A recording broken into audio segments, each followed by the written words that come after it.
Hello, everybody. Welcome to Behind Their Success podcast. I'm Peyton Squires, the host, and today we have on Chris Walker. Chris is the founder of Legiit, a B2B growth engine. Legiit helps businesses with the right tools and professionals to help grow online.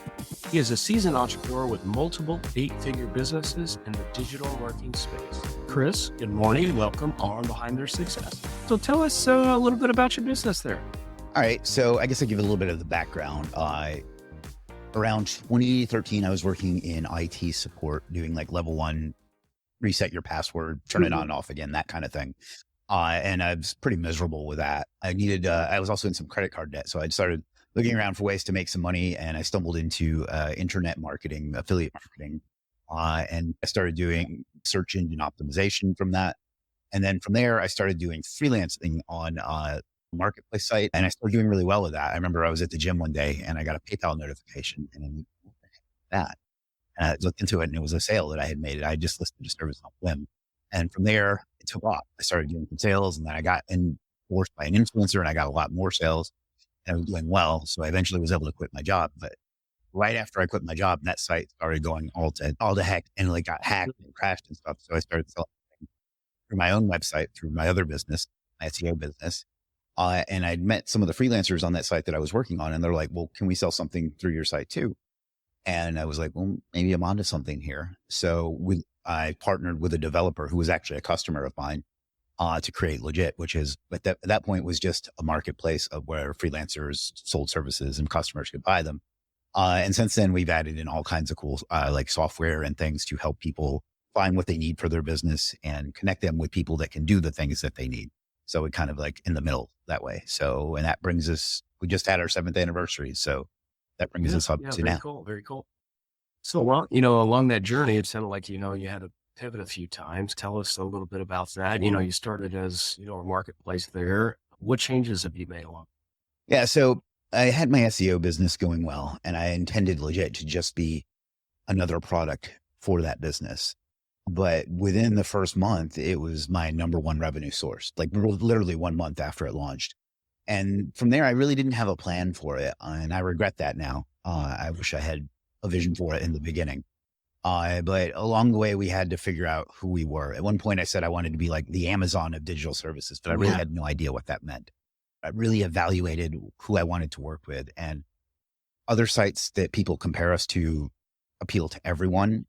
But what I really wanted to do was help businesses and entrepreneurs grow and help freelancers make a full-time living, because it had done so well for me. I wanted to be able to give that back. So we have focused our development and our progress and everything around helping businesses rather than helping everybody. Yeah. And that's, you find that true, a lot of businesses, right? You kind of start out, you may be doing a lot of different things, and you're right. You realize you got to figure out what is Legiit. Like, what are we doing? What is our niche? What are we focused on? Because you can't be everything to everybody, right? And trying to compete in every space is usually not a good idea, right?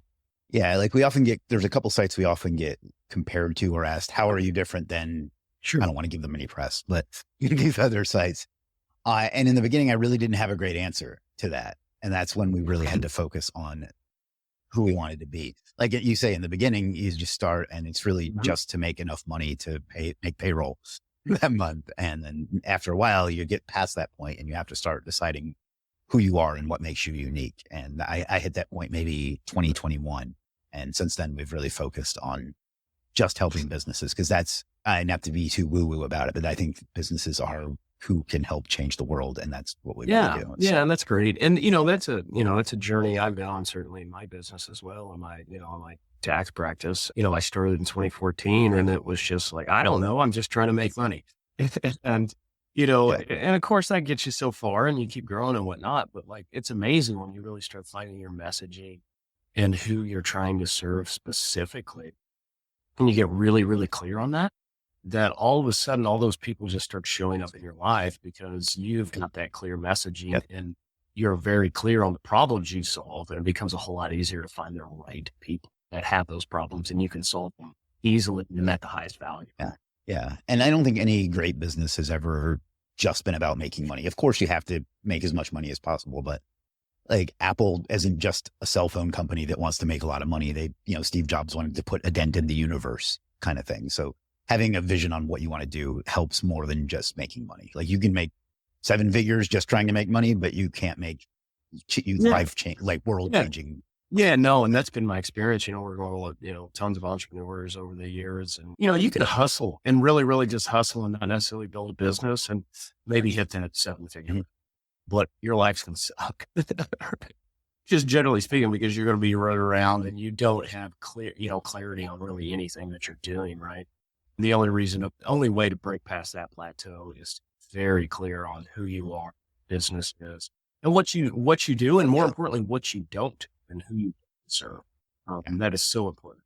Yeah, I was going to say that's going to mean saying no to opportunities that will make you money sometimes, and that's hard for some people to do.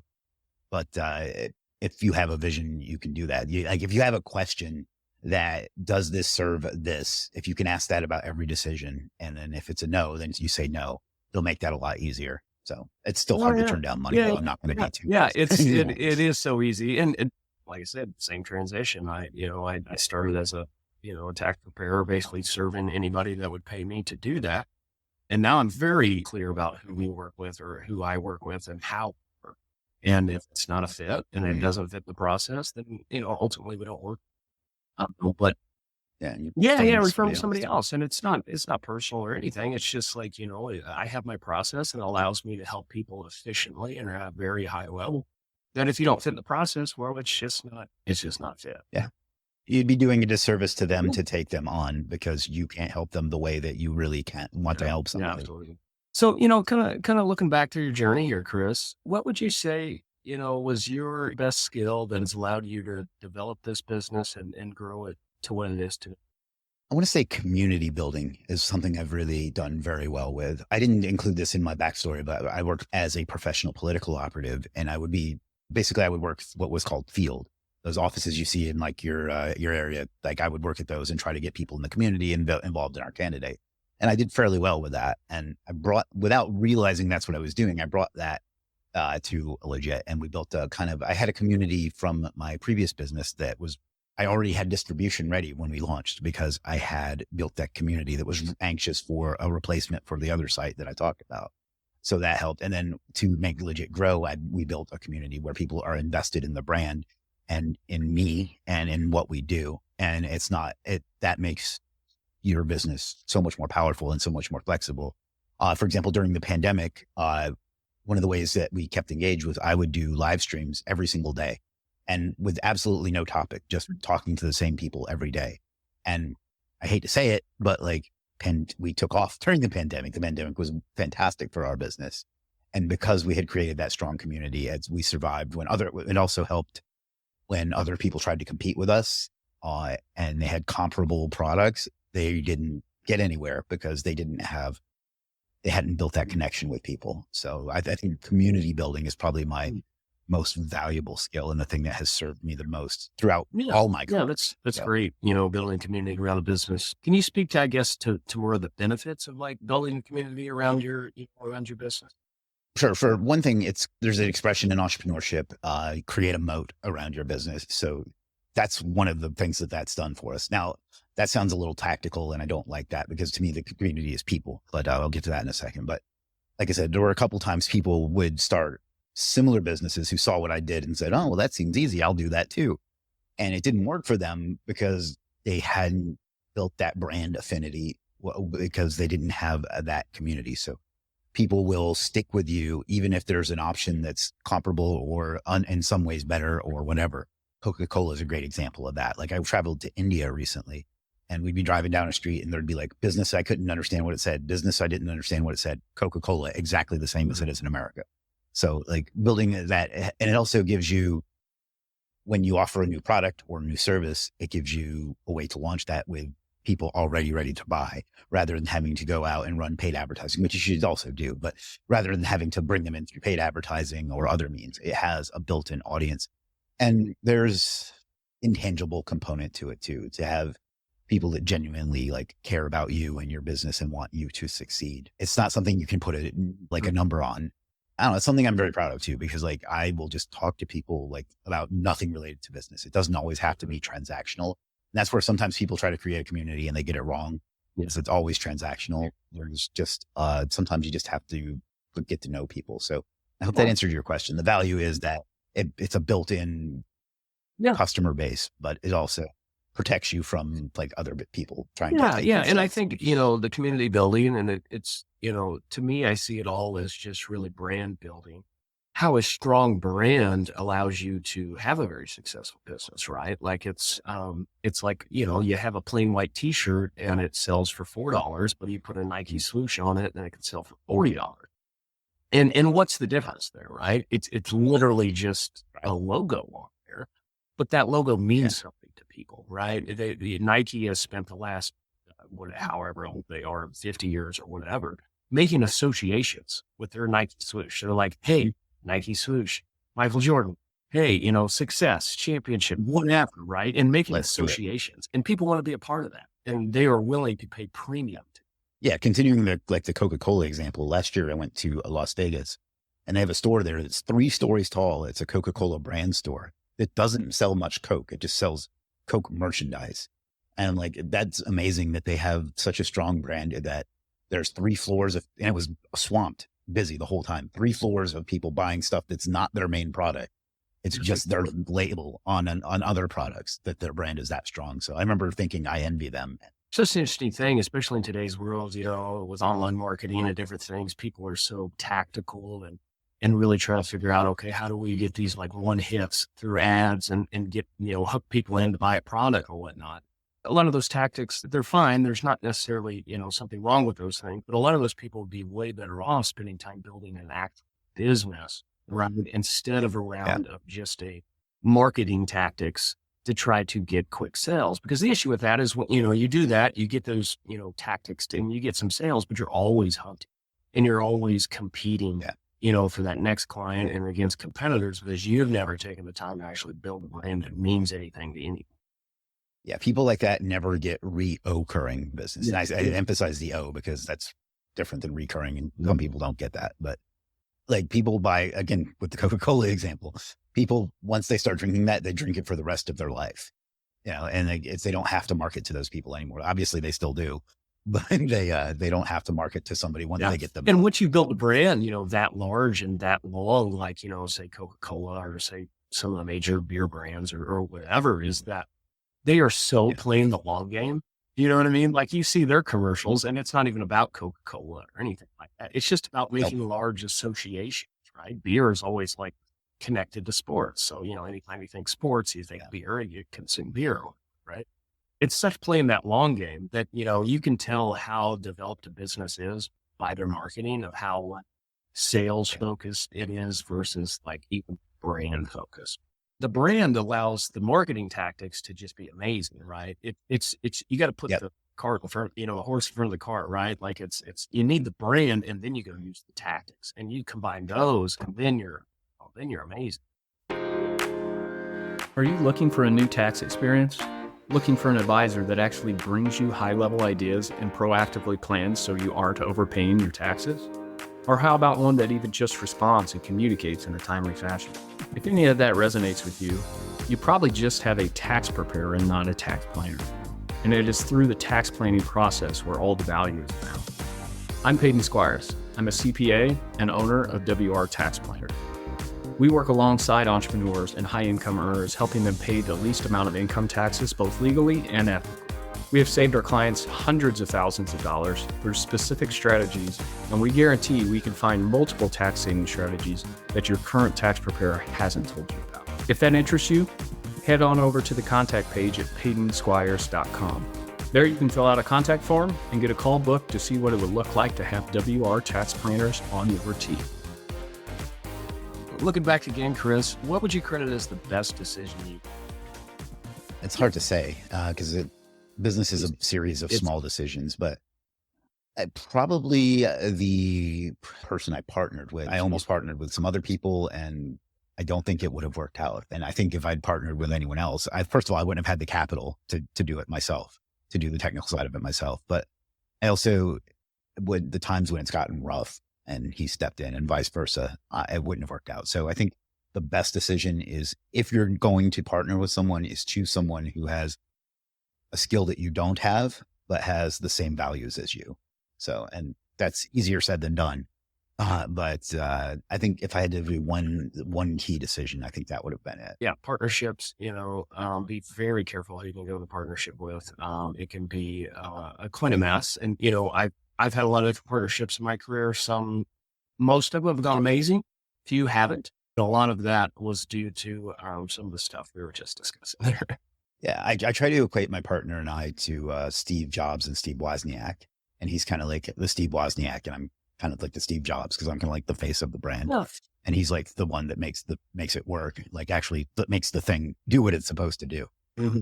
Yeah. And that's where if you've ever know anything about traction, the book Traction, you got the visionary and the integrator, and combining those two, any good business is going to have, a big visionary, like you say, Steve Jobs or you, right? Painting the vision and doing the big picture stuff. And then you also have the integrator, which is the main driver of, okay, the rubber hits the road, stuff actually moves. It gets into the tactics and the operations of making sure the business works. Because the visionary is generally not very good. I mean, some people have certain personality types that can kind of handle both, but generally you're way more one than the other. Yeah, definitely. It's a right brain, left brain kind of thing. That's cool. So, talking about one of the best decisions you ever made there, Chris, look back, tell me one of the big old mistakes you made. Not deciding what we wanted to be soon enough. Mm-hmm. We were 3 or 4 years in before we really had an idea of what we wanted to do other than make more money than last month. And part of that was because we made more money every single month. So like, there's no need to figure out who we were. And then after a while, it kind of, and not just that it plateaued, but like, I don't know, it just felt like we weren't really doing anything special anymore. So not deciding that sooner, that was the biggest mistake. You're going to get punched in the face in different ways through business. And some of it just flat out never, just is not your fault at all, right? But ultimately, as a business owner, it's your responsibility to have to deal with it. So whether it's your fault or not, doesn't even matter. Ultimately, it's your responsibility, which good business owners, they just jump in and have to deal with it. It's funny you mentioned getting punched in the face a lot. I, in my spare time, I like train in boxing and kickboxing. Yep. And sometimes people ask me why I do that. And I'm like, and partly because it's just good exercise, but also because in boxing, you learn that getting hit in the face isn't as bad as you think it is. And it prepares you for literally getting hit in the face prepares you for the times that life or business is going to hit you in the face and make you realize that it's not going to hurt forever. So, yeah, no, that's great. And we talk about a lot here, creating healthy, wealthy, and wise entrepreneurs. Yeah. I mean, physical part of this is everything, it's something that I discovered 5+ years ago, and amazing gym habits and develop that. And yes, there's great physical benefits for that. And that, helps you in your entrepreneur journey because you are healthier, more energized and whatnot.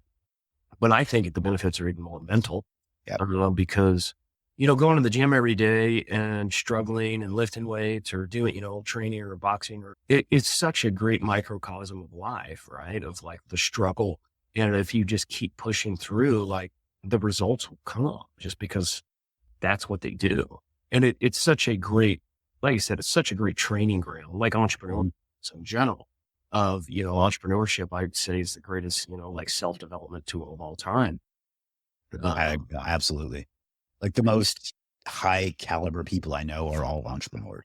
And I don't say that lightly because I have some really great employees too, who have accomplished a lot in their lives. So it's not like one of my goals for this year, if I can figure out how, I want to start a nonprofit to teach like disadvantaged and incarcerated young people entrepreneurship. It's what will get them freedom more than anything other thing. Absolutely. Yeah, absolutely. I mean, like you said, we say this in most episodes at entrepreneurship. It's like, the feedback loop you get from it, right? You put stuff out in the world and the market tells you if it's good or not. And, you get back results, so you got to tinker with it and you put it back out there. And it's this constant feedback loop that if you participate in, you're going to learn how to get better. And it's going to develop you and change you and mold you, throughout your journey. Yeah. And you also learn that your opinion doesn't matter. Yeah. Right. Like you can make something that you think is the greatest product or service or copy or whatever in the world. And if it doesn't work, it doesn't matter what you think. Yeah. Yeah. And that's the old punch in the face, punch the old ego. And that's where entrepreneurship is great. It's good at killing your ego because, the longer you're in it, we all eat humble pie at some point. Yeah. And You ever feel like you're getting too confident? Just go run some Facebook ads and look at the comments on them. the people on the internet will give you some nice feedback. Yeah. Whether it's, even constructive or not is a different story. Yeah. But they'll tell you what they think. Yeah.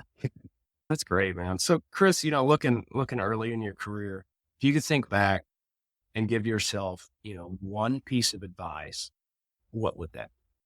Start hiring sooner. That's definitely what I would say. Yeah. I'm the exact same story. Guy started his own business out of his own, living room, did everything myself for, I don't know, 7+ years. Yeah. Stupidly. The second I hired my first person, the business grew a ton and we're great. Next time I hired a second person, the business grew even more and it was great. It literally was me just, my ego and my probably more fear than anything, right? Can I even pay this person's salary or whatnot? But it was my own insecurities holding back the business, right? And holding back the growth. And that's where, it really comes back to every business.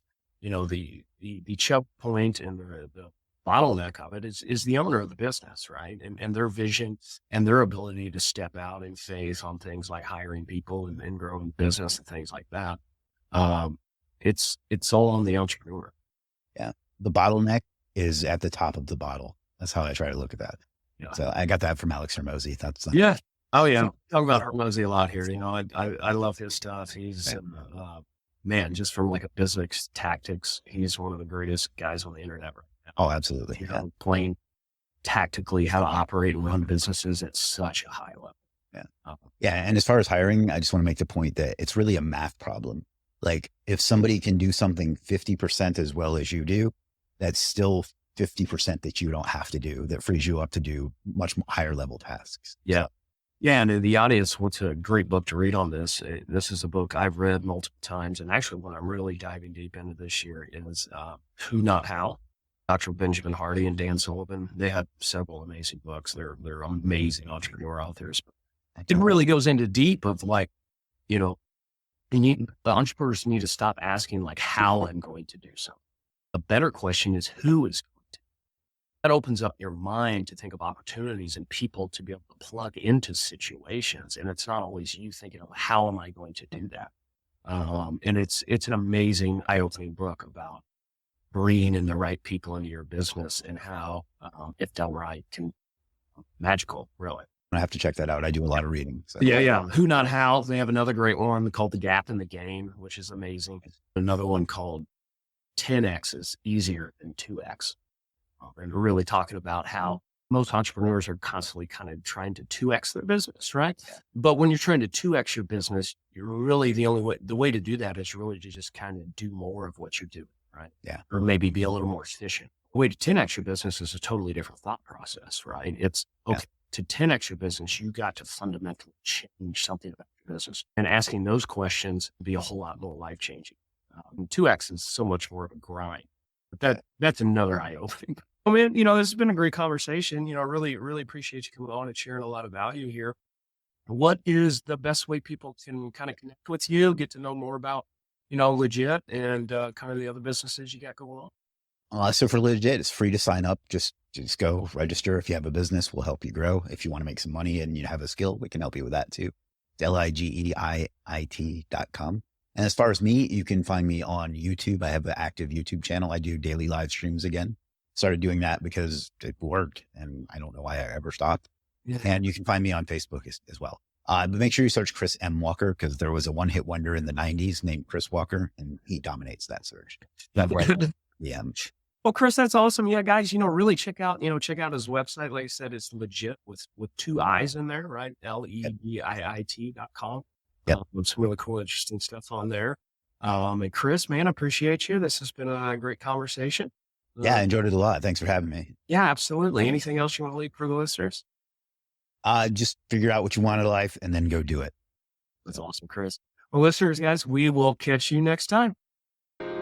Thank you so much for listening to the podcast. If you found it valuable, please rate, review, and share it. That is the best way to help us build this and reach more people, as we're trying to accomplish our goal of help creating more healthy, wealthy, and wise entrepreneurs. You can follow us on social media by searching for me, Peyton Squires, or going to PeytonSquires.com. On the website and social media, we're always sharing tips of personal growth, and there we can actually interact. I'm looking forward to it. Thanks, guys.